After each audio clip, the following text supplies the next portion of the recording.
Salt Lake City, Utah, known for its strong religions, deep powder, and most importantly, paragliding.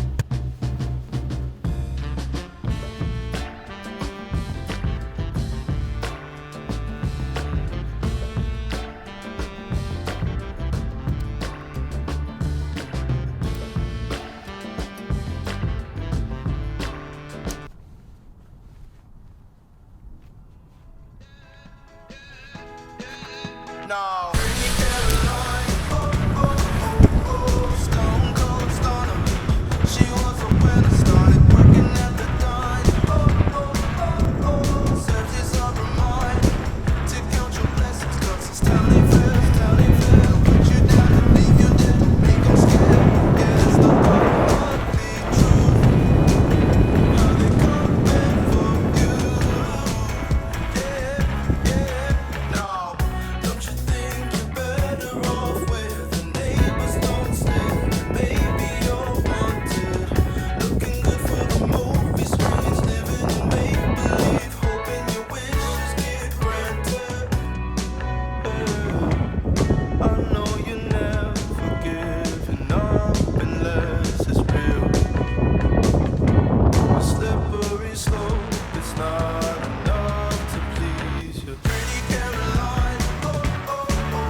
My name is Sebastian.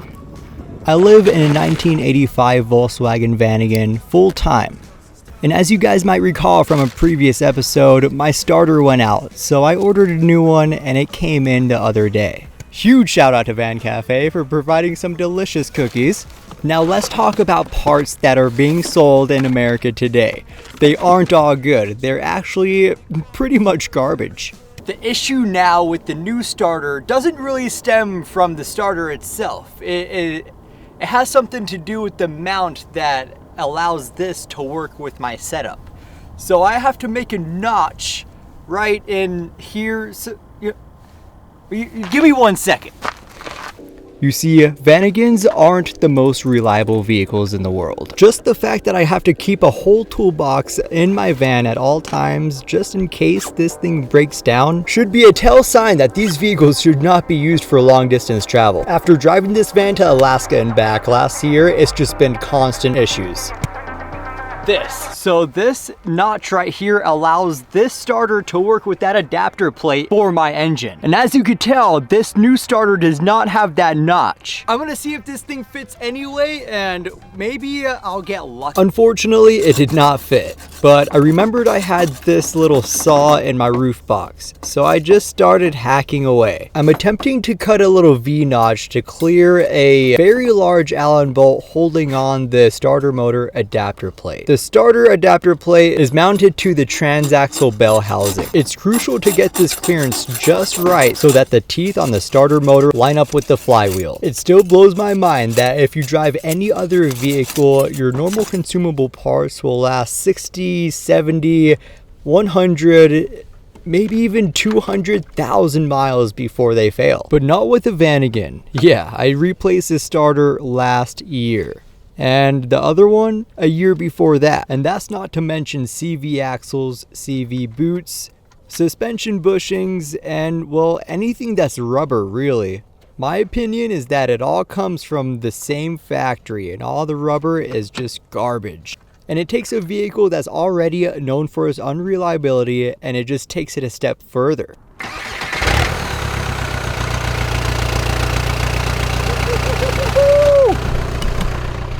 Gurjang, I fixed it! Yes!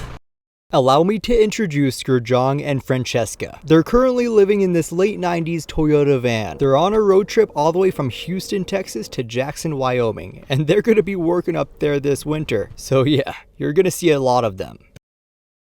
Gurjang and I go way back, all the way to high school, and the memories we have shared are unforgettable, so I'm super stoked to have him back. Usually I have to try a little bit harder to convince my friends to buy a van, quit their job, and just trust the process. Move out west and live life.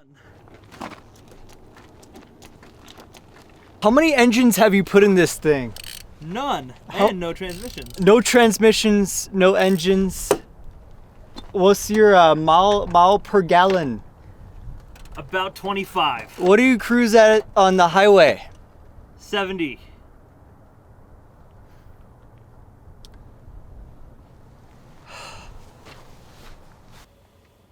I apologize for not finding anything positive to say about my Vanagon in this episode, but after Gurjang rolled up and seeing how reliable and just like perfect his van was compared to mine, it was just, you know, it's hard to fathom how much work and money I've spent on this here van to justify it. It's crazy.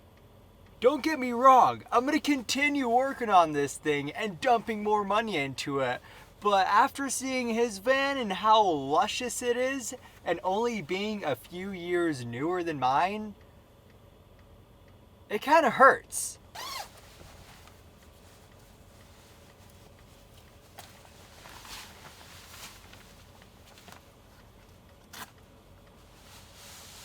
The typical reaction I get when I tell people I've put a few engines into this van and a couple transmissions, this last one I had built professionally, their reactions are just soul crushing, you know?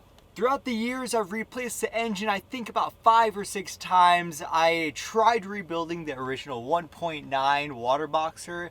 That didn't work out because I didn't really know what I was doing. And then I scored a deal on a 2.1 water boxer. I didn't do anything to it. I just kind of threw it in. It was a couple $100 and it lasted 2 months. I got mad and pulled that out. I ended up freshening up a EJ25 out of a Subaru Legacy, and I ended up running that engine for a good 2.5 years before the non-reputable timing belt snapped. Amongst all my frustration after that happened, I googled the most reliable engine Volkswagen made, and I came up with an early 2000s ALH TDI. It's still a 1.9 like the original water boxer, but in this case it's new, it's got a computer, drive-by-wire, and it gets 28 miles to the gallon.